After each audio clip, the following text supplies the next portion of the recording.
Sir,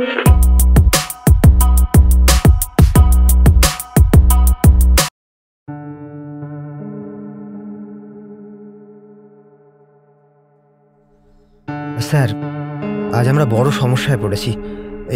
আজ ভোরেই এই হত্যাকাণ্ডটি ঘটেছে, কিন্তু কোনো মতেই এর কিনারা করতে পারছি না। সেই জন্যই আপনাকে আসার অনুরোধ করেছি। যাই হোক, আপনি সৌভাগ্যক্রমে এসে পড়েছেন। এখন আপনি কিছু একটা উপায় বাতলে দিন, আমি যথাসাধ্য সাহায্য নিশ্চয়ই করব। আচ্ছা, লাশটা কোথায় একবার দেখা যায় কি? হ্যাঁ স্যার, আসুন। এই, কে আছিস? ওনাকে লাশের ঘরে নিয়ে যা।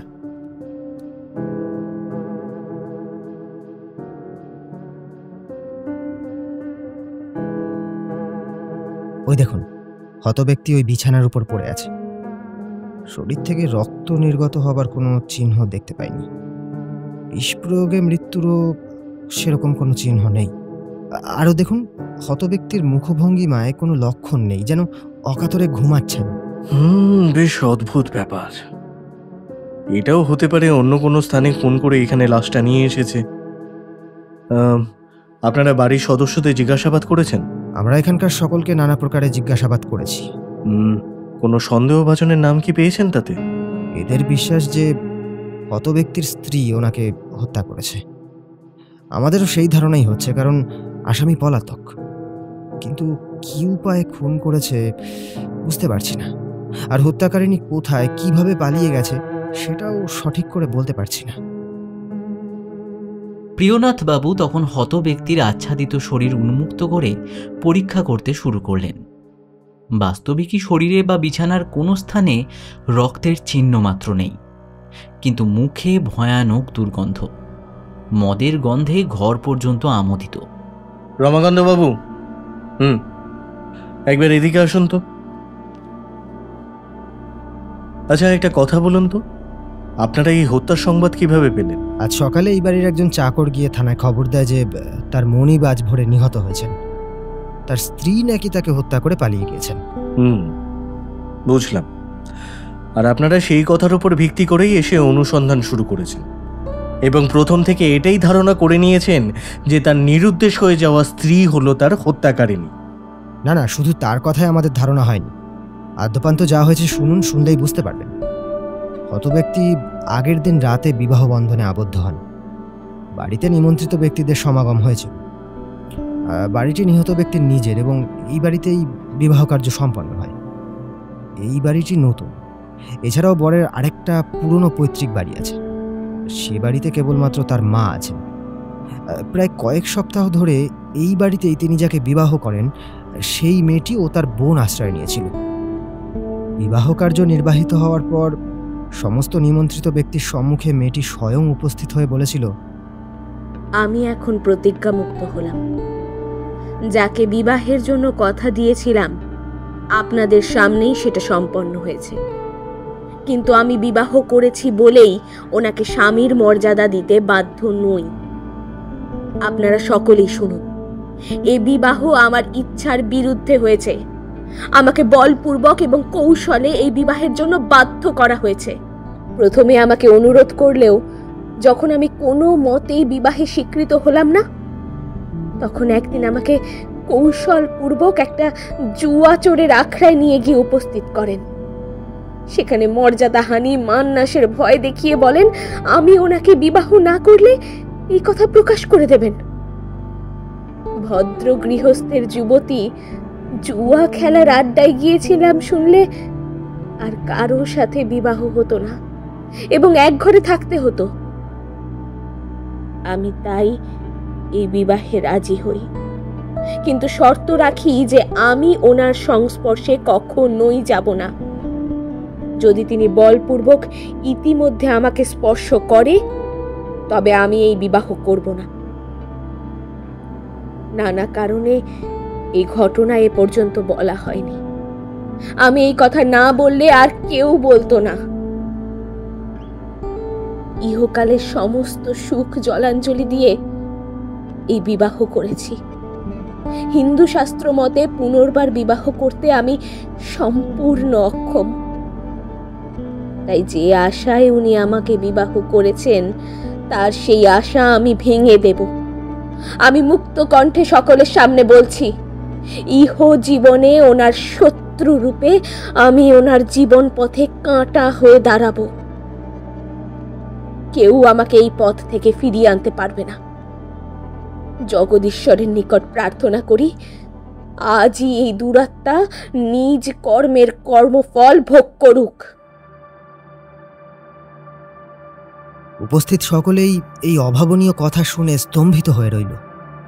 পরের মুখে আর কোনো বাক্য নেই, সকলেই নিস্তব্ধ। শোকে, দুঃখে, ক্রোধে নতুন বর প্রস্থান করল।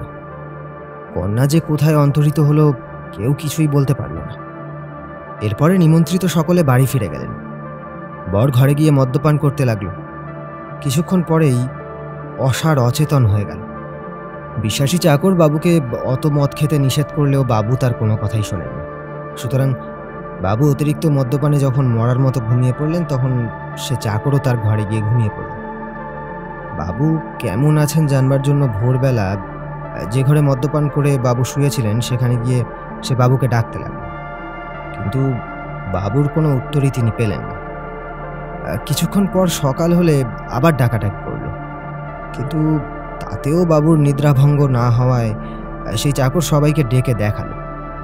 সকলেই এসে পরীক্ষা করে দেখলো যে বাবু মৃত। তখন চাকর গিয়ে থানায় সংবাদ দেয়। স্বাভাবিকভাবেই এর পুরো দায় গিয়ে পড়ে সেই সদ্য বিবাহিতা মেয়েটির উপর। প্রিয়নাথ বাবু তার তীক্ষ্ণ দৃষ্টি দিয়ে দেখলেন মৃত ব্যক্তির রগের শিরায় একটা সূক্ষ্ম ক্ষত রয়েছে, কিন্তু সেটা থেকে রক্ত বেরোনোর কোনো চিহ্ন নেই। ঘরের মধ্যে কয়েকটা বোতল ও গ্লাস যত্রতত্র ছড়ানো ছিল, কিন্তু কোনো সন্দেহাত্মক দ্রব্য চোখে পড়ল না। অতঃপর ডেড বডিটা পোস্টমর্টমের জন্য পাঠানো হলো। এর সাথে মাদকদ্রব্যের বোতল ও গ্লাসও পরীক্ষার জন্য পাঠানো হলো। লাশ সরানো হলে প্রিয়নাথবাবু বাড়ির লোকেদের একে একে ডেকে জেরা করতে লাগলেন। প্রথমত যে চাকর গিয়ে থানায় সংবাদ দেয় তাকেই জিজ্ঞাসা করলেন, আচ্ছা, তুমি এই বাড়িতে কতদিন চাকরি করছো? আমাকে বাবু যখন নিতান্ত শিশু ছিল তখনই বাবুর বাবা আমাকে ওনার রক্ষণাবেক্ষণের জন্য নিয়ে এসেছিল। আমি তো সেই তখন দিয়ে আছি। বেশ, তা সে কতদিন আগেকার কথা? তা প্রায় বছর 25 তো হলো। এই বাড়িতে তুমি কি কি কাজ করো? যখন যা কাজ করতে দেয় তাই করি। তা তোমার কর্তাবাবু তিনি কোথায়? তিনি তো আর বেঁচে নেই। আচ্ছা, কতদিন হলো তার মৃত্যু হয়েছে? তা প্রায় 12 বছর তো হবে। বেশ, তার বিষয় সম্পত্তি কোথায় কি আছে না আছে তার কিছু খবর জানো তুমি? আগে এই শহরে তার কয়েকখান বাড়ি আছে বটে, কোম্পানির কাগজপত্র আছে। এছাড়া মা ঠাউরানোর কাছে গয়নাগাটি আর জীবন বীমার কিছু নগদ টাকাও আছে। তাই এখানে চাকরি করে তুমি মাইনে কত পাও? আগে আমি 8 টাকা পাই। এছাড়া সময় অসময়ে নানা রকম টাকা ও কিছু জিনিসপত্র পাই বটে। অন্য কোনো উপায়েও কি টাকা উপার্জন হয়? মা ঠাউরন আমায় বড় ভালোবাসেন বাবা। তিনি নানা উপায়ে আত্মীয় স্বজনের বাড়ি তত্ত্ব আবাস আমাকে পাঠান, কিংবা নিজের আত্মীয়দের কোনো অনুষ্ঠান উপলক্ষেও আমায় বকশিশ করেন। তোমার পরিবারে কে কে আছেন? আগে আমার আর কেউ নেই। উনি ও আমার স্ত্রী দুইজনেই এই বাড়িতেই থাই। তোমার বাড়ি কোথায়? আগে খড়সরাই, বেগমপুর। আর সেখানে তোমার কে কে আছেন? এখন আর কেউ নাই। আমার মা মারা যাওয়ার পর আমার স্ত্রীরে এইখানে নিয়ে আসে। তা তোমার স্ত্রীও কি এইখানেই কাজ করেন? এই সংসারেরই নানা কাজকর্ম করে। বেশ, এবার আসল কথায় আসি। এই খুন সম্পর্কে তুমি কি জানো? বাবু, যা জানি সমস্তই আপনাদের বলেছি। আমি বারণ করলেও বাবু জোর করে আমার হাত থেকে মদের বোতল নিয়ে নিল। শেষবার মদ খেয়ে বাবু যখন জ্ঞান হারিয়ে শুয়ে পড়লেন, আমি তখন তাকে ভালো করে শুয়ে বাতাস করে দিলাম। তার কিছুক্ষণ পরে ঘরের দরজাপাতি বন্ধ করে চলে আসলো। কিন্তু ভোরের সময়ও গিয়ে দেখি বাবু সেই অবস্থাতেই আছে। ডাকাডাকি করেও যখন ওঠে না দেখলাম, তখন বাকি লোকজনদেরও ডাকি আমি।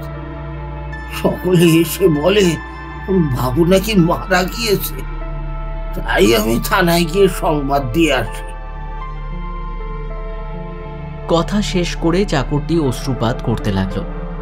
এই দেখে প্রিয়নাথ বাবু তাকে আর কোনো কথা জিজ্ঞাসা করলেন না। এরপর তিনি চাকরের স্ত্রীকে জেরার জন্য ডেকে পাঠালেন।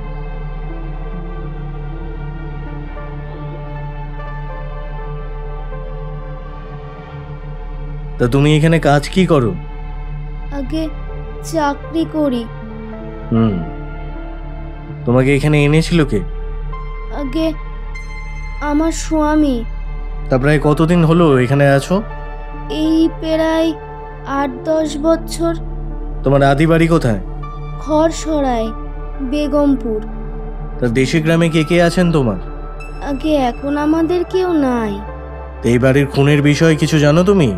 আমি কিছুই জানি না বাবু। খুনের সময় তুমি এই বাড়িতে ছিলে না? বিয়ের সময় ছিলাম, বিয়ে শেষ হবার পর আমি বাড়ি চলে যাই। হুম, তা তোমরা এখানে কোথায় থাকো? আগে বাবুর পুরাতন বাড়ি, ওই যেখানে বাবুর মা ঠাকুরন আছেন। সেটা কোথায়? এই তো এই কাছে। তা তোমার বাবু যে মারা গিয়েছে সে খবর পেলে কোথা থেকে? আগে একজন চাকর গিয়ে গিন্নি ঠাকুরনকে খবর করে, তাতেই আমি জানতে পারি। তারপর কি করলে? তারপর গিন্নি ঠাকুরনের সঙ্গে কাঁদতে কাঁদতে এইখানে আসি। তা এখানে এসে কি দেখতে পেলে? আগে বাবু যেন শুয়ে ঘুমোচ্ছেন। আচ্ছা, তখন কি ঘরে আর কেউ ছিল? আমার স্বামী আর একজন নতুন চাকর, আর বাবুর শ্বশুর বাড়ির কয়েকজন পুরুষ, ওই স্ত্রী লোক। তুমি তাদের সকলকেই চেনো? না, আমি তাদের কাউকেই চিনি না। কাল রাতে তোমার স্বামী কোথায় শুয়েছিল? তা তো জানি না। আর তার আগের দিন রাতে? কেন? আমার কাছে। আচ্ছা, তা কাল তোমার কাছে যায়নি কেন? বোধহয় বিয়ের গন্ডগোলের জন্য। হুম, তা এই বিবাহের কোণে কোথায় কিছু জানো? শুনছি পালিয়ে গেছে। তাকে তো তুমি দেখেছিলে, তাই তো? দেখেছিলাম বাবু। বিয়ের পর সে সকলের সামনে বলে যে আমাদের বাবু তাকে জোর করে বিয়ে করেছে, সেই জন্যই সে বাবুর কাছে থাকবে না, বাবুকে নাকি সে জব্দ করবে। এই কথা তোমাকে কে বলল? আগে আমি নিজের কানে শুনেছি। আচ্ছা, তখন তুমি কোথায় ছিলে? এই বাড়ির অন্দরের ঘরে, যে ঘরের বাইরের দিকে দাঁড়িয়ে কোণে সকলকে ডেকে কথাগুলো বলছিল। হুম, তবে যে তুমি বললে বিয়ে শেষ হওয়ার পর তুমি বাড়ি চলে গিয়েছিলে? বিয়ের পর ওই কথা হয়, তাতেই অনেকে চলে যান, আমরাও তারপরে চলে যাই। হুম, তা তোমরা চলে যাওয়ার পর এই বাড়িতে আর কে কে ছিলেন? তা তো জানি না বাবু। আচ্ছা, তোমার কি কারোর উপর সন্দেহ হয়? তা কেমন করে বলি বলুন তো। তবে যখন কোণে নিজে সকলের সামনে শাসিয়েছিল, আবার রাতারাতি পালিয়েও গিয়েছে, তখন সেই খুন করেছে বলে বোধ হয়। হুম, একটা কথা বলো তো, কাল রাত্রে যখন তুমি বাড়ি গিয়েছিলে তখন তোমাদের বাবু কি করছিলেন? আমি দেখিনি, শুনলাম বাবু রাগে দুঃখে মদ খাচ্ছিলেন। এই কথা কে বলে তোমায়? আগে আমার স্বামী। সেই জন্যই গিন্নি ঠাকুরন আমাকে বাড়ি যেতে বলেন। তোমার বাবু কি মদ খান? খুব খান, এক এক দিন তো বন্ধু বান্ধবে মিলে খুব মদ খান। হুম, বন্ধু বান্ধব। তা তার সেই বন্ধু বান্ধব কি এই পাড়ারই নাকি বাইরের? তা অত জানি না বাবু। তোমার বাবুর শ্বশুর বাড়ির কি কোনো বন্ধু আছেন ওর মধ্যে? তা জানি না। চাকরের স্ত্রীর জবানবন্দি এখানেই শেষ হলো। এরপর সেই বাড়িতে যতজন উপস্থিত ছিলেন একে একে সকলকেই প্রায় প্রিয়নাথ বাবু জেরা করলেন। সকলেই একই প্রকার উত্তর দিল। স্যার, কিছু কিনারা করতে পারলেন? না হে রমাকান্ত, হয়নি কিছু। নতুন বউটি পালিয়ে গিয়েছে বলে সকলে তাকেই সন্দেহ করছে, অথচ আমাদের হাতে কোনো প্রমাণই নেই যে সেই খুনটা করেছে। শুধু বচসার জেরে বলা কথায় তো আর কাউকে কোর্টে তোলা যায় না। তা ঠিক, তা ঠিক। আমি ওই নিহত ব্যক্তির ব্যাপারে কিছু খোঁজ খবর করেছি। তা বেশ, বলো কি জানতে পেরেছো?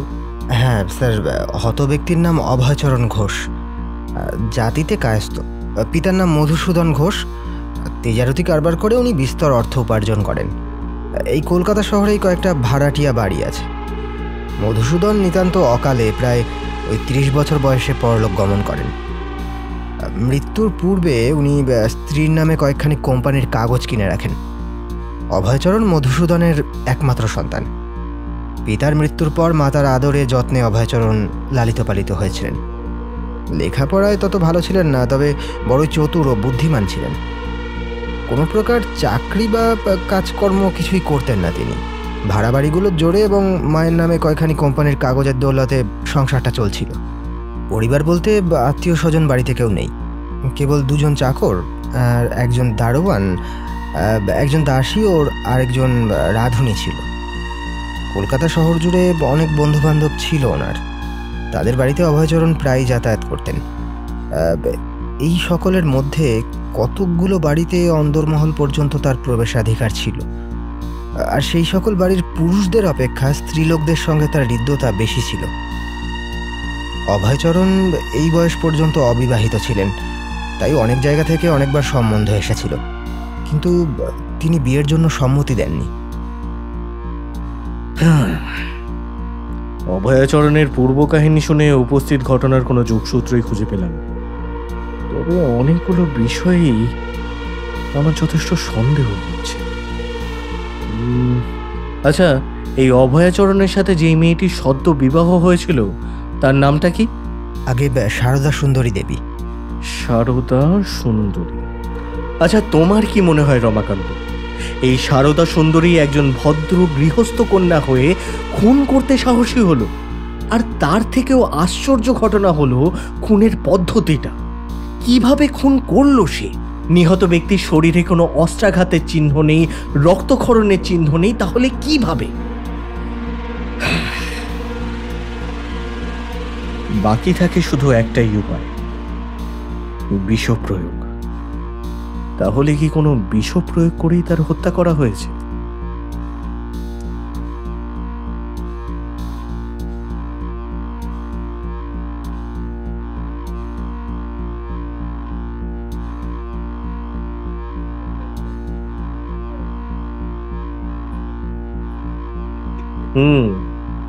বলো হে রমাকান্ত, কি সংবাদ? আপনি আমাকে বলেছিলেন সারদা সুন্দরীর বোনের ব্যাপারে খোঁজ খবর রাখতে। খোঁজ আমি পেয়েছি। কি জানতে পেরেছো? বিমল শশীবাবুর কন্যা শ্রীমতী জ্যোৎস্নাবালা মিত্র আমাদের খুনি আসামির শৈশব সহচরী এবং হৃদয়ের বন্ধু। নতুন বাড়িতে সারদা সুন্দরী কেবলমাত্র এই জ্যোৎস্নার সাথেই বিবাহের 2-3 দিন আগে থেকে বাস করছিল। আচ্ছা, এই বিমল শশীবাবুর বাড়ির ঠিকানা কি জানা গিয়েছে? হ্যাঁ, আমি আপনাকে সেখানে নিয়ে যেতেই এসেছি। বেশ, চলো তাহলে সেইখানেই যাওয়া যাক।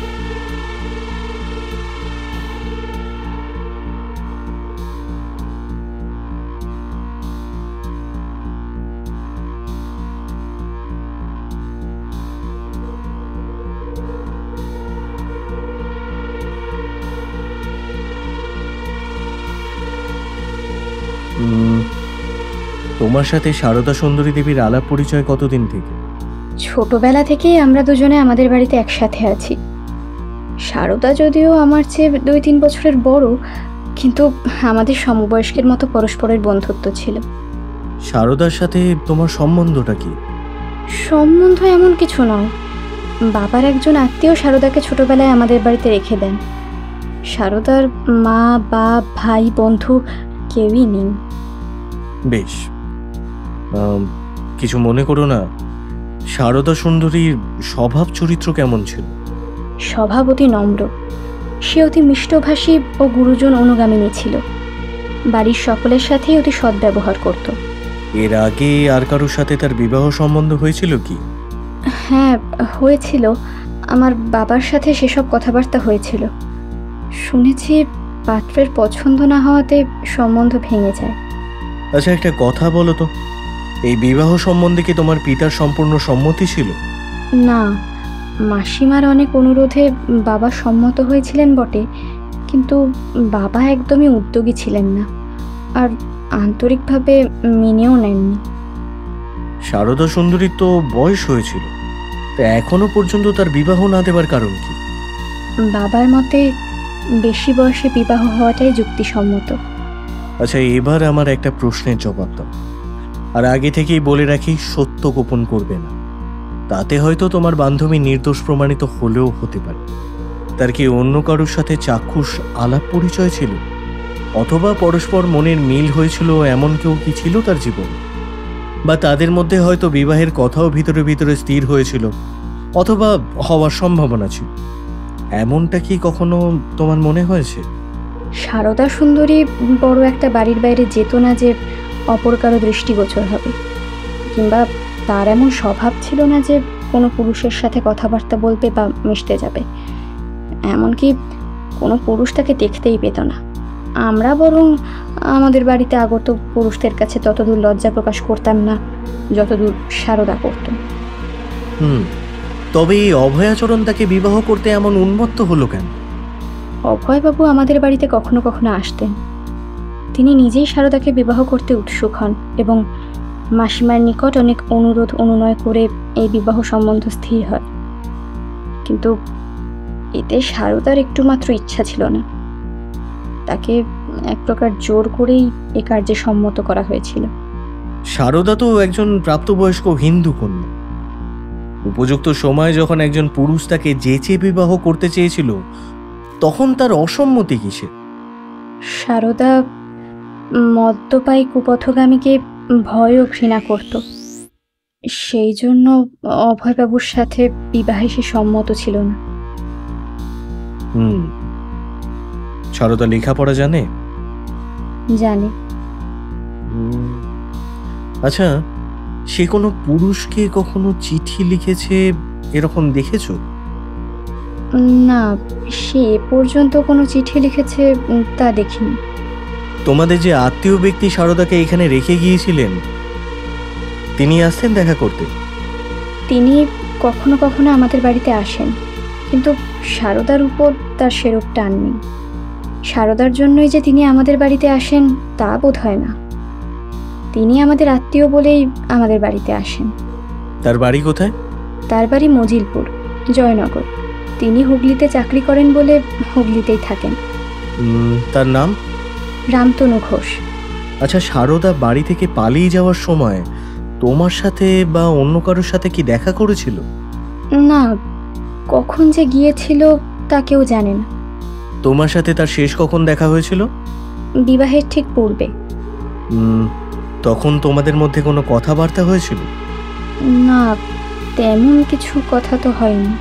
আচ্ছা, এই বিবাহে যে সে সম্পূর্ণ অসম্মত, এই কথা কখনো তোমায় বলেনি? না, তা বলেনি। এমনকি তাকে যে জোর করে এই বিবাহতে সম্মত করা হয়েছিল তাও আমাকে বলেনি। বিবাহের পর সেই রাত্রিতে যখন সকলের সামনে সে কথা প্রকাশ করে, আমিও তখনই শুনেছি। বিবাহের আগে কয়েকদিন সে কারোর সাথে কথা বলতো না এবং সর্বদাই বিমর্ষ ও অন্যমনস্কভাবে থাকত। মাসিমার একান্ত আগ্রহেই এই বিবাহ স্থির হয়েছে বলে আমরা কিছু বলতে পারিনি। বিশেষত সারদা এ বিষয়ে আমায় কিছুই জানায়নি। যখন এইভাবে আর যাই হোক, তুমি সারদাকে নির্দোষ প্রমাণ করতে পারবে না। হয়তো এতদিন সে মনে মনে স্থির করছিল যে সে কিভাবে হত্যাকাণ্ডটা সমাধা করবে। সেই জন্যই হয়তো সে কারোর সাথে কথা বলতো না, সর্বদা বিমর্ষ থাকতো। আমি নিশ্চিত রূপে বলতে পারি, সারদার অভিপ্রায় কখনোই খুনের পথে যাবে না। আর আমি একত্রে তার সাথে এতদিন একসাথে থেকে তার স্বভাবের যে পরিচয় পেয়েছি, তাতে আমার কোনো মতেই বিশ্বাস হবে না যে সে হত্যা কিংবা এইরূপ কোনো ভয়ানক দুঃসাহসিক নিষ্ঠুর কাজ করবে। সেদিন রাত্রে অভয়াচরণ বাবুকে ভয় প্রদর্শন করেছিল, তার অর্থ বোধহয় অন্য ছিল। যেমন তিনি তাকে বলপূর্বক বিবাহে সম্মত করিয়েছেন, তেমন সেও তার সেই আশা সমূলে বিনাশ করবে। প্রাণবধ করে নয়, পরস্পর জন্মের মতো বিচ্ছিন্ন হয়ে। সেই জন্যে সারদা বোধহয় সকলের চক্ষুর অন্তরালে চলে গিয়েছে। সে যে স্বভাবের মেয়ে, তাতে নিজ জীবন বিসর্জন তার পক্ষে সম্ভব, কিন্তু প্রাণে ধ্বংস করতে সে কখনোই পারবে না। তুমি হয়তো একাই তাকে নির্দোষ বলছো, কিন্তু অন্য সকলেরই ধারণা যে সারদাই এই হত্যাকার্য করেছে।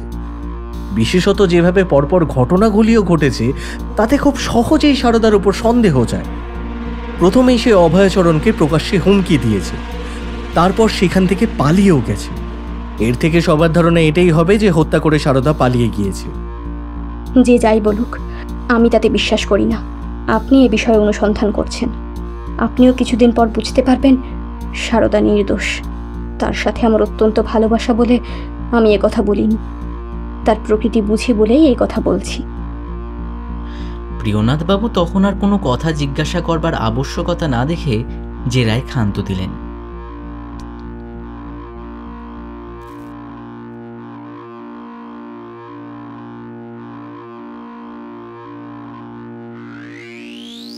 যথাসময়ে করোনারের রিপোর্ট প্রকাশিত হলো।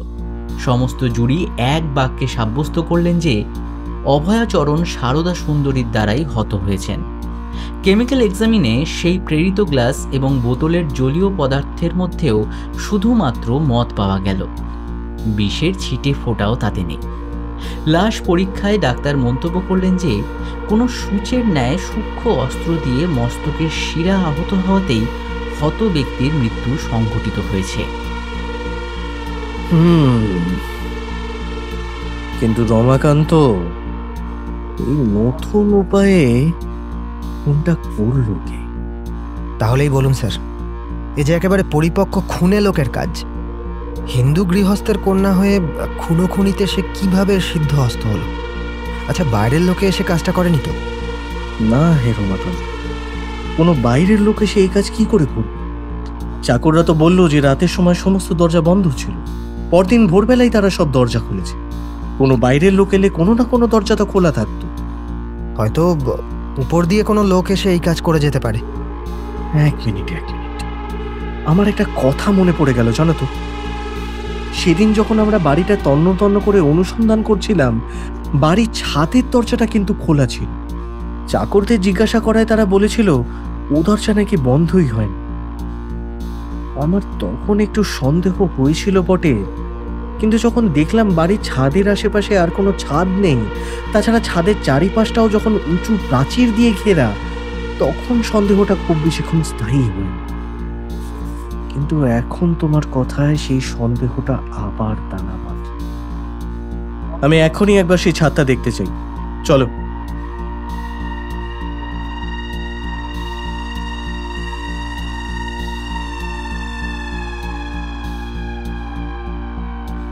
আচ্ছা, এই বাড়ির উত্তর দিকের বাড়িটায় কে থাকে? তার নাম কি? ওখানে কে থাকে তা জানি না বাবু। এতদিন ওখানে কেউই থাকতো, তবে কিছুদিন হলো কারা যেন সব এসেছে, কিন্তু কেউ তার কথা বলতে পারে। কখনো কখনো একটা মেয়ে মানুষ আর একটা লোকরে যেতে দেখি, তারা আবার কারোর সাথে কথা বলে না। ওটা কি ভাড়াটিয়া বাড়ি? আগে বাবু, ভাড়াটিয়া বাড়ি। কতদিন হলো ওটা ভাড়া নিয়েছে কিছু জানো তুমি? সে একজন মেয়ে মানুষই ভাড়া নিয়েছে। 2 দিন হলো ওখানে লোকজনের যাতায়াতও দেখতে পাচ্ছি। কাল আবার দেখলাম যে আমাদের বাবুর একজন বন্ধু ওইখানে গিয়েছে, কিছুক্ষণ পরে আবার বেরিয়েও। তার নাম কিছু জানো?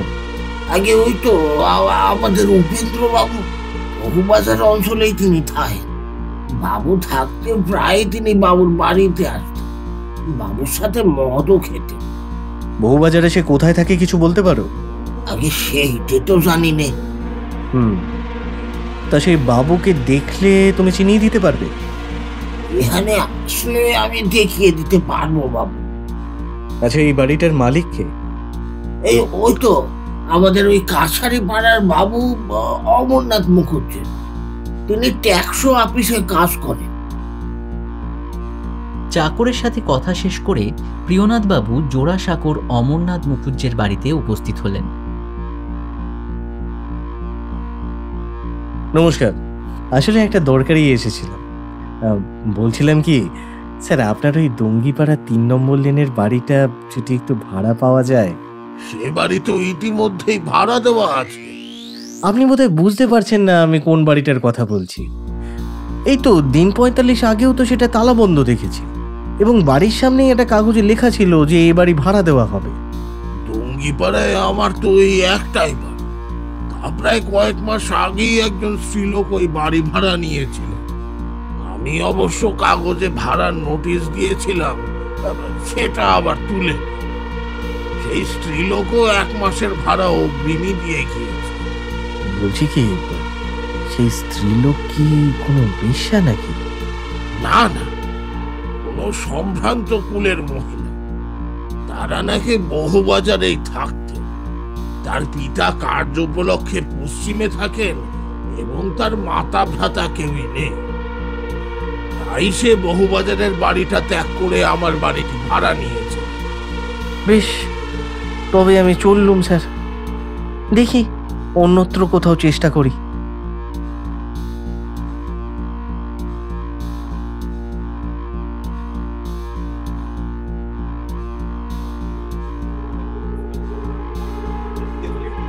আরে আসুন স্যার, আসুন আসুন। কি খাবেন বলুন? আমি এখানে খেতে আসিনি রমাকান্ত, একটা জরুরি কথা জানতে এসেছি। আচ্ছা, এই অভয়চরণের সাথে পরিচিত কোনো ব্যক্তি কি বহুবাজারে থাকে? সে তো অনেকেই আছে, তবে এদের মধ্যে উল্লেখযোগ্য হলো বহুবাজারের ওই জগৎজ্যোতি বাবুর কন্যা। কেন বলো তো? আরে স্যার, তার সাথেই তো অভয়চরণের বিবাহের কথা চলছিল। আচ্ছা, তাই নাকি? বেশ। আচ্ছা, আজ আমি আসি। স্যার বলছি, একটু চা খেয়ে গেলে হতো না? পরে একদিন হবে খন। আজ চলি।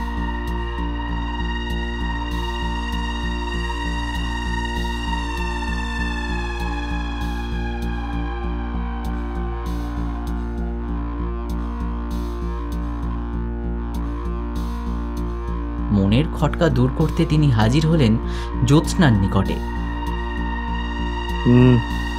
শুনেছি বহুবাজারের জগৎজ্যোতি সরকারের কন্যার সাথে অভয়চরণের বিবাহ সম্বন্ধ হয়েছিল।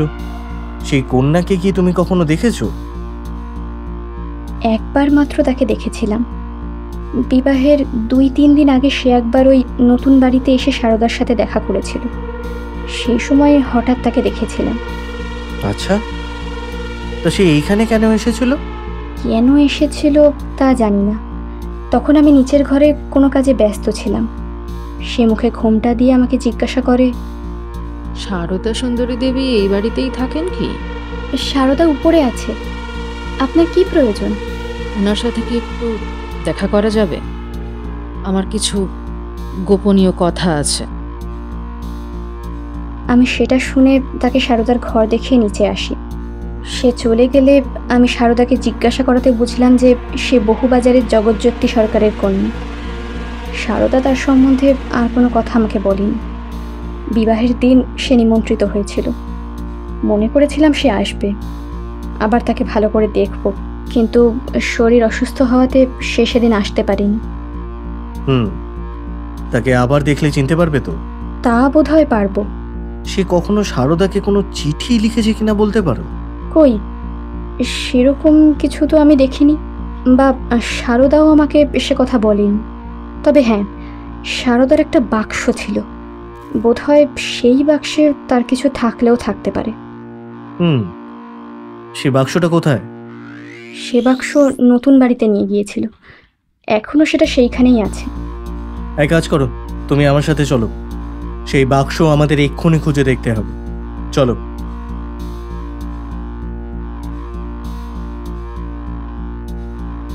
বাক্সটি খোলা হতেই জ্যোৎস্নার নামে একটি চিঠি চোখে পড়ল। এটা ছাড়াও বাক্সের ভিতর আরও অনেকগুলো চিঠি আছে। তার অনেকগুলি সারদার হুগলিস্থ আত্মীয়ের নিকট হতে এসেছিল। সকল চিঠি প্রিয়নাথবাবু একে একে পড়লেন, তবে উপস্থিত ঘটনা সম্বন্ধের কোনো চিঠি তিনি পেলেন না। এমন সময় তার চোখে পড়ল একটি বেনামি চিঠি। স্ত্রী লোকের হাতের লেখা বলে বোধ হওয়ায় তিনি সেটা পড়তে শুরু করলেন।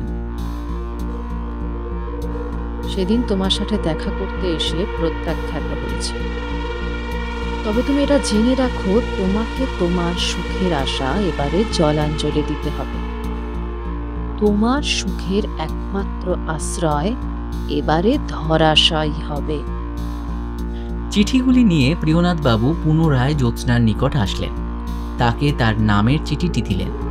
সে পড়ে জানালো, এই দেখুন, এটাতে যা লেখা আছে তাতে যে সারদা নির্দোষ তার প্রমাণ আছে। প্রিয়নাথবাবু এবার নিজের হাতে নিয়ে চিঠিটি পড়া শুরু করলেন। জ্যোৎস্না, তুমি আমার বাল্য সখী।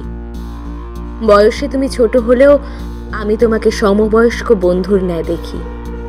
এ সংসারে তুমি ভিন্ন, বাস্তবিক আর কেউ আমার আত্মীয় বান্ধব নেই। তুমি আমার হৃদয় ভালো রূপ জানো। আমি কাউকে কখনো কষ্ট দিইনি, কিন্তু আমার মনে যে কষ্ট হয়েছে সেটা যেন কেউ কখনো ভোগ না করে। আমি তোমার সাথে পর্যন্ত ভালো করে কথা বললাম না, তার জন্য আমাকে ক্ষমা করো। আমি তোমাদের কাছে অনেক বিষয়ে ঋণী। বাবাকে বলো, এই জন্মেই তোমাদের ঋণ শোধ করতে পারলাম না। আমার মনের অবস্থা অত্যন্ত খারাপ। কষ্টে আমার জন্ম হয়েছিল, কিন্তু তোমাদের আশ্রয়ে আমি সুখ পেয়েছিলাম। এইবার একেবারে জন্মের মতো সুখের পথে কাঁটা পড়েছে। আমার ইহজীবন একেবারে নষ্ট হয়ে গেল। তুমি সবই জানো, আর অধিক কি বলবো। আমার আন্তরিক অমতে এই বিবাহ হতে চলল, কিন্তু এটা ভবিতব্য। এটাতে আমার আর কোনো হাত নেই।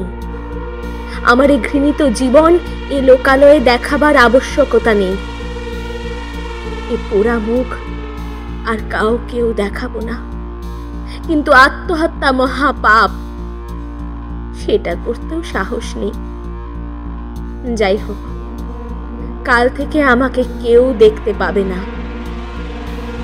আমাকে খোঁজার কেউ চেষ্টাও করো না, এটা আমার দিব্যি। তোমরা সুখে থাকো, ঈশ্বরের নিকট প্রার্থনা করি। আমার কথা পুনর্বার ভাবলে, আমার অনুসন্ধান করতে প্রবৃত্ত হলে এটা নিশ্চয়ই জানিও, তাতে আমারই অনিষ্ট সাধন করা হবে।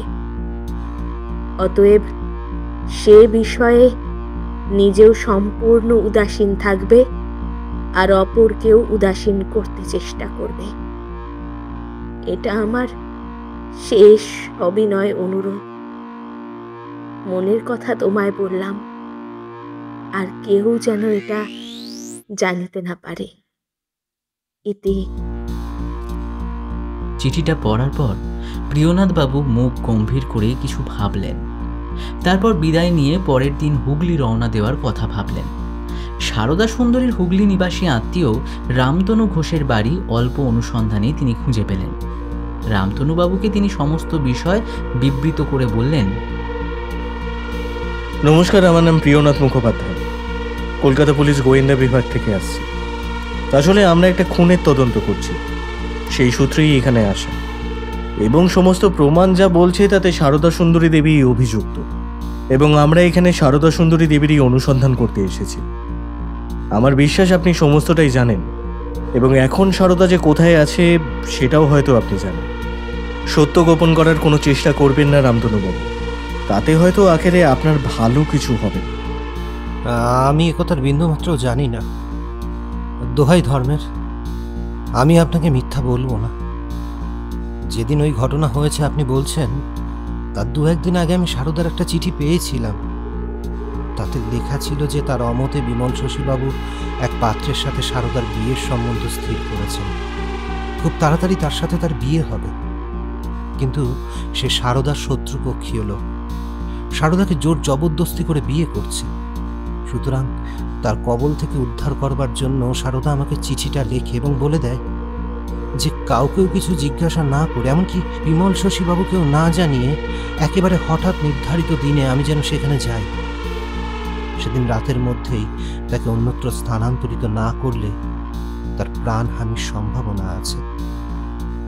এজন্য আমি মনে কিঞ্চিত দ্বিধা না করে সারদার কথায় সম্পূর্ণ বিশ্বাস করি। সেই দিন রাতে আমি আমার এক আত্মীয় টালা নিবাসী বাবু হরিহর ঘোষের বাড়িতে তাকে রেখে এসেছি। যদি আমি ঘুণাক্ষরে জানতাম যে সারদা খুন করে এইভাবে পালিয়ে যাবে, সেটা হলে আমি তাকে সাহায্য করতাম না। স্যার মাফ করবেন, আমার এখনো সে বিশ্বাস হচ্ছে না। সারদা আজন্ম দুঃখিনী। তার কোনো দুষ্ট নরপিশাচ আত্মীয় সারদাকে হত্যা করবার চেষ্টায় আজ 12-13 বৎসর ঘুরছে। আমি সেই ভয়ে বিমলবাবুর বাড়িতে তাকে রেখেছিলাম, আর এখনো সেই জন্য হরিহর বাবুর বাড়িতে রেখেছি। যাই হোক, আমি কালই আপনার হাতে সারদাকে তুলে দেব। কিন্তু স্যার, আর বেশি কি বলবো, দেখবেন ন্যায় বিচার হয়ে যাতে সারদার শাস্তি বিধান হয় সেটাই করবেন। সারদার মা মৃত্যুকালে তার একমাত্র কন্যাকে আমার হাতে সঁপে গেছে। তাদের কথাবার্তার মাঝখানে পিয়ন এসে টেলিগ্রাম দিয়ে গেল রামতনুবাবুর হাতে। তিনি অন্যমনস্কভাবে সেটা হাতে নিয়ে সামনের তক্তপোষের উপর ফেলে দিলেন। এই টেলিগ্রামটা কোথা থেকে আসছে? কি জানি, কলকাতায় যাই, চলুন। আগে ওই টেলিগ্রামটা খুলে দেখুন তো ওতে কি লেখা আছে। রামতনুবাবু নিতান্ত অনিচ্ছা সত্ত্বে অন্যমনস্কভাবে টেলিগ্রামটি নিয়ে পড়তে লাগলেন। হঠাৎ শিউরে উঠে নিতান্ত আকুলভাবে শশব্যস্ত হয়ে টেলিগ্রামটি প্রিয়নাথবাবুর হাতে ফেলে দিলেন। টেলিগ্রামটি হাতে নিয়ে প্রিয়নাথবাবু পড়লেন। সেটি কলকাতা থেকে আসছে। হরিহরবাবু নামের এক ভদ্রলোক লিখেছেন, সারদা নিরুদ্দেশ হয়েছে। সম্ভবত হরিচরণ বাবু তাকে হরণ করে নিয়ে গিয়েছে। আমাদের এক্ষুনি সেখানে যেতে হবে, দেরি হলে অনর্থ হয়ে যাবে।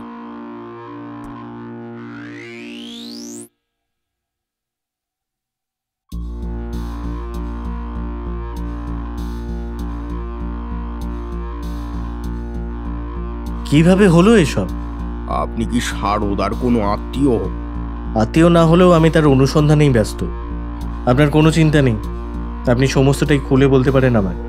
যা হয়েছে আপনি খুলে বলুন। উনি একজন পুলিশ কর্মচারী।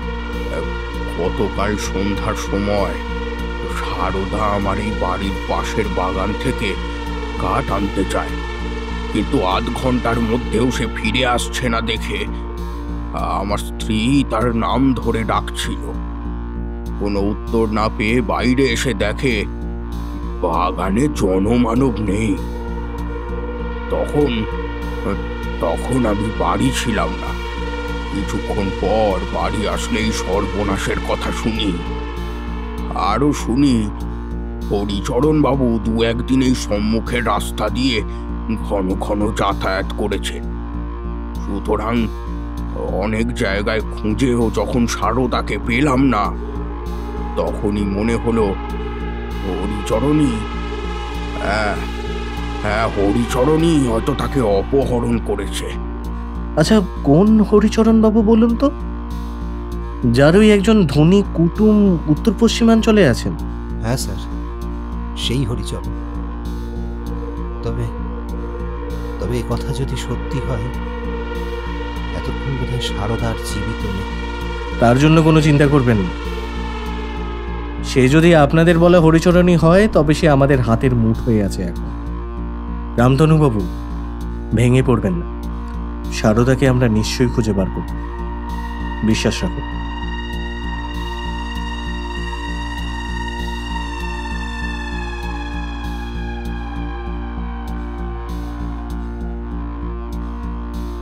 স্যার, আপনি যেমনটি বলেছিলেন সেই বাড়িটার উপর নজর রাখতে আমরা ঠিক তেমনটাই করেছিলাম। আর তখনই হরিচরণকে দেখি অভয়চরণের বাড়ির ওই পাশের বাড়িটিতে যাতায়াত করতে। সেই থেকেই সন্দেহ হয়। এছাড়াও এমন কোনো বদমায়েশের আড্ডা নেই যেখানে হরিচরণ যেত না। বড় বাজারের জুয়া খেলার আড্ডায়, মেছুয়া বাজারের গুন্ডাদের আড্ডায়, চোরেদের আড্ডায় রোজ একবার করে সে যাবেই যাবে। সময় সময় স্ত্রীলোক সঙ্গে করেও যেত। এরপর হরিচরণকে চোখে চোখে রেখেছিলাম। এই সময় দেখি সে টালায় গিয়ে কয়েকদিন যেন কারো অনুসন্ধান করে আসে। তাতেই আমাদের সন্দেহ বৃদ্ধি পায়। সেদিন সন্ধ্যার সময় হরিহর ঘোষের বাড়ি থেকে সে ওই স্ত্রীলোকটিকে মুখ বেঁধে নিয়ে কালীঘাটের কাছে এক বাড়িতে উপস্থিত হয়। তখন আমি জানতাম না যে এটিই সারদা। আর সেখানে ওদের পরস্পরের খুব বচসা হয়। কথা কাটাকাটির পর হরিচরণ স্ত্রীলোকটিকে ছোড়া বের করে ভয় দেখায় এবং খুনের জন্য ছোড়া নিয়ে তার দিকে ছুটে যায়। আর তখনই আমরা গৃহে প্রবেশ করে পিস্তলের আওয়াজ করি। আর তাতেই হরিচরণ হঠাৎ স্তম্ভিত হয় এবং তার হাতের থেকে ছোড়াটা পড়ে যায়। আচ্ছা, এই হরিচরণ আর সারদাকে কোথায় রেখেছো? আমি তাদের কিছু জিজ্ঞাসাবাদ করতে চাই। হ্যাঁ, নিশ্চয়ই। এই, কে আছিস? এদিকে একটা চেয়ার দিয়ে যা। বিয়ের রাত্রে কাউকে কিছু না জানিয়ে পালালেন কেন? জানাবার প্রয়োজন মনে করিনি। অদ্ভুত কথা, বিয়েতে যদি তোমার মতই ছিল না তাহলে তুমি বিয়েটা করতে গেলে কেন? আমাকে অভয়াচরণ বাবু জোর করেছিলেন। তিনি আমাকে ভুলিয়ে ভালিয়ে একদিন জুয়াখোরদের আড্ডায় নিয়ে যান। তারপর বলেন তাকে বিয়ে না করলে তিনি সেই কথা সকলকে জানিয়ে দেবেন। আপনি বলুন, এক মা বাপ মরা মেয়েকে কেউ এরপর বিয়ে করতে চাইতো? সেই নোংরা লোকেদের আড্ডায় গিয়েছে শুনলে? তুমি যে রাত্রে পালিয়ে যাও সেই রাত্রেই তোমার স্বামী খুন হয়েছিল। কোনটা কি তুমিই করেছিলে? না, বিশ্বাস করুন, খুন আমি করিনি। যে কেউ বিধবা হতে চায়। তাহলে এই হরিচরণ তোমাকে মারতে চাইছে কেন? তুমি কি ওকে লাগিয়েছিলে তোমার স্বামীর হত্যা করতে? না, দোহাই আপনার, আমি খারাপ কাজটা করিনি আমি। তাহলে আজ কিসের জন্য তোমাকে ও খুন করতে উদ্যত হলো? কি হলো বলো। আমি জানি না। কিছুই কি জানো না তুমি? নাকি নিজের দোষ স্বীকার করবে না? কোনটা? সারদা সুন্দরী মৌন হয়ে থাকলে প্রিয়নাথ বাবু উঠে গেলেন হরিচরণের দিকে।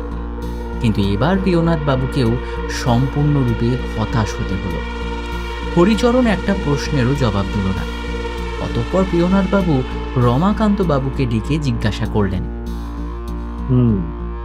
আচ্ছা রমাকান্ত, তুমি এই হরিচরণকে কোথায় কোথায় যেতে দেখেছো একটু বলো তো? আর তাদের মধ্যে কার সাথে ওর বেশি মেলামেশা ছিল বলতে পারো? হ্যাঁ, ওই বহুবাজারের জগৎজ্যোতি বাবুর বাড়িতে সে ঘন ঘন যাতায়াত করত। আর সম্প্রতি সে দর্জিপাড়ার একটা খালি বাড়িতে খুব যাতায়াত করত। এই খালি বাড়ির সদর দরজা দিনের বেলায় অধিকাংশ সময় বাইরের দিক থেকে তালা বন্ধ থাকে, কিন্তু রাতে ভিতর থেকে বন্ধ থাকে। বহুবাজারের জগৎজ্যোতি বাবুর বাড়ির স্ত্রীলোকও এই বাড়িতে এসে থাকে রাতে। এটা আমি সচক্ষে দেখেছি। অদ্ভুত কথা। এক কাজ করো রমাকান্ত, দর্জিপাড়া সেই বাড়িটা আমাকে দেখিয়ে দাও। চলো। জগৎজ্যোতি বাবুর বাড়ির স্ত্রীলোক ওই ফাঁকা বাড়িতে কি করে? আমি যতদূর জানি উনি তো ভদ্রলোক। কেসটা ক্রমশই খুব জটিল থেকে জটিলতর হচ্ছে।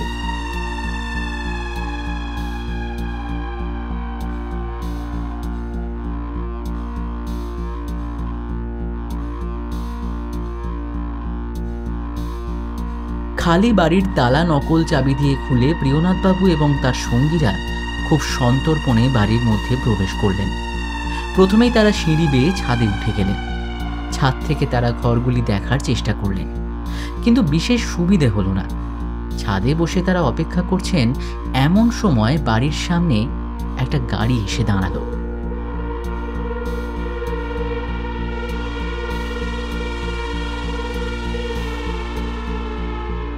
একজন স্ত্রীলোক গাড়ি থেকে বেরিয়ে এসে চাবি খুলে বাড়ির ভিতর প্রবেশ করল। ঘোমটায় ঢাকা স্ত্রীলোকের মুখ ঠিক বোঝা গেল না। কিছুক্ষণ পরে দুটি বাবু এসে সেই বাড়ির দরজায় মৃদু করাঘাত করতে তৎক্ষণাৎ দরজা খুলে গেল। উভয়ে তার মধ্যে প্রবেশ করলেন। প্রিয়নাথ বাবু দুজনের মধ্যে একজনকে চিনতে পারলেন। তার নাম উপেন্দ্র মোহন বসু। ঘোর জালিয়াতির জেরে সে কয়েকবার ধরাও পড়েছিল, কিন্তু প্রমাণের অভাবে ছাড়া পেয়ে গিয়েছে। যে গাড়ি নিয়ে স্ত্রীলোকটা এসেছিল সেটি একটু দূরে গিয়ে অপেক্ষা করছিল। দেখতে দেখতে আর একটা পুরুষও তাড়াতাড়ি এসে সেই বাড়ির মধ্যে প্রবেশ করল। তারা বেশ কিছুক্ষণ বাড়ির ভিতরে কাটানোর পর স্ত্রীলোকটা বেরিয়ে আবার গাড়িতে উঠে বসল। এই সময় তার মুখ থেকে ঘুমটা সরে যেতে প্রিয়নাথবাবু তাকে চিনতে পারলেন। কিছুদিন আগেই জগৎজ্যোতিবাবুর বাড়িতে বিস্তর ধনসম্পত্তি চুরি হয়েছিল। সেখানেই জগৎজ্যোতিবাবুর মেয়ের এই বান্ধবীটিকে তিনি দেখেছিলেন। সেই চুরির ঘটনার কোনো নিষ্পত্তি যদিও হয়নি। সেই তিনটি লোক তখন বাড়ি থেকে বেরোয়নি দেখে প্রিয়নাথবাবু তার দলবল নিয়ে নিচে নামতে শুরু করলেন। একটি ঘরের দরজা বন্ধ থাকলেও শিকল দেওয়া ছিল না। সেই ফাঁক দিয়েই তারা দেখতে পেলেন ঘরে নোট জাল করার কাজ চলছে। প্রিয়নাথবাবু তার সঙ্গীদের নির্দেশ দিলেন যে যার অবস্থান নিতে। আছে, কেউ একদম আওয়াজ করবে না। সবাই আমার পেছনে এসো। কুইক, ফলো মি, তাড়াতাড়ি। Hands up.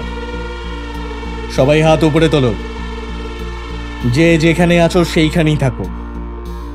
একটুও নড়াচড়ার চেষ্টা করলে মাথার খুলি কিন্তু উড়ে যাবে, তাই আত্মরক্ষার চেষ্টা কিন্তু বৃথা। তোমাদেরকে চারিপাশ থেকে পুলিশ ঘিরে রেখেছে এখন, তাই আত্মসমর্পণ করো। অফিসার, ওনাদের গ্রেপ্তার করো। এবার নিজে থেকে সব কথা স্বীকার করবেন নাকি আমাদেরকে স্বীকার করিয়ে নিতে হবে? বলুন, এই সবের পেছনে আপনার কি ভূমিকা? এরপর সেই তিনজনকে আটক করে থানায় নিয়ে যাওয়া হয়। বাজেয়াপ্ত হয় জগৎজ্যোতিবাবুর বাড়িতে চুরি যাওয়া সব সম্পত্তি, এছাড়াও জাল নোট বানানোর মেশিন এবং কয়েকটা পিস্তল। সেই স্ত্রীলোকটিকেও এরপর জগৎজ্যোতিবাবুর বাড়ি থেকে আটক করে আনা হয়। জিজ্ঞাসাবাদের সময় সে পুলিশকে জানায়, চুরিটা যে আমি করেছি সে কথা শর্মা জানতে পেরে যায়। শর্মা মানে জগৎজ্যোতিবাবুর কন্যা? হ্যাঁ, সে কথাটা জানতে পেরে আমাকে জানায় যে সেই কথা তার বাবাকে জানাবেন, বদলে তার একটা কাজ আমাকে করে দিতে হবে। কি কাজ? অভয়চরণ বাবুকে হত্যা করতে হবে, কারণ তার সাথে অভয়চরণ বাবুর বিবাহ স্থির হয়েছিল, কিন্তু অভয়চরণ বাবু অন্য একজনকে বিয়ে করে নেওয়ায় সেই অপমান শর্মা সহ্য করতে পারে, তাই সে প্রতিশোধ নিতে চায়। এরপর খুনের আসামি হরিচরণকে জিজ্ঞাসাবাদ শুরু করা হয়, কিন্তু এবারেও সে মুখে উলু বেঁধে থাকে। অনেক মারধরের পর জানায়, আমরা অভয়চরণের পাশের বাড়িটা ভাড়া নিয়ে অপেক্ষা করতে থাকি সুযোগের। তারপর বিয়ের দিন রাতে যখন অভয়চরণ মদের নেশায় বেহুঁশ হয়ে পড়েছিল, আমি ছাদের দরজা দিয়ে ওর ঘরে পৌঁছে যাই। তারপরে ও শিরায় চীনাপট্টি থেকে আমদানি করা এক নিষিদ্ধ বিষ প্রয়োগ করি। পোস্টমর্টেমে ধরা পড়বে না সাহেব, ও পোস্টমর্টেমে ধরা পড়বে না। তবে শারদাকে অপহরণ করে হত্যা করার চেষ্টা করছিলে কেন? ও আমার জাত শত্রু। ওর পূর্বপুরুষ আমাদের জমি কেড়ে আমাদের গোটা পরিবারকে নিঃস্ব করে দিয়েছিল। ওদের গোটা পরিবারের কাউকে বাঁচতে দেওয়া যাবে না। শারদাকে দেখা মাত্রই আমি ওকে চিনতে পারি, শুধু একটা সুযোগের অপেক্ষাতে ছিলাম, কখন ওকে নাগালের মধ্যে পাবো। তাই ওর স্বামীর খুনের পরে আমি ওর পিছনে তককে তককে থাকি, কখন ওকে নাগালের মধ্যে পাবো। সেদিন ওকে নাগালের মধ্যে পেয়ে অপহরণ করি। একটুর জন্য বেঁচে গেল সে, নইলে এই হরিচরণের হাত থেকে কেউ রেহাই পায় না, কেউ রেহাই পায় না। রমাকান্ত, ওদের জবানবন্দি নিয়ে কোর্টে পেশ করার ব্যবস্থা করো। আর তোমার সাথে চা খাওয়াটা বোধহয় পাওনা রয়ে গেছে, চলো সেটাই এবেলা সেরে নেওয়া যায়। এরপর কোর্টে মোকদ্দমা চললে অপরাধীদের সকলের দ্বীপান্তর হয়। খুনের প্ররোচনা দেওয়ার কারণে শর্মা 10 বছরের সশ্রম কারাদণ্ডে দণ্ডিত হয়। আশা করছি আজকের গল্পটি আপনাদের সবার ভালো লেগেছে। ভালো লাগলে লাইক, শেয়ার এবং সাবস্ক্রাইব করতে কিন্তু ভুলবেন না। আর সাবস্ক্রাইব করার পর বেল নোটিফিকেশনের আইকনটা ক্লিক করতেও কিন্তু ভুলবেন না।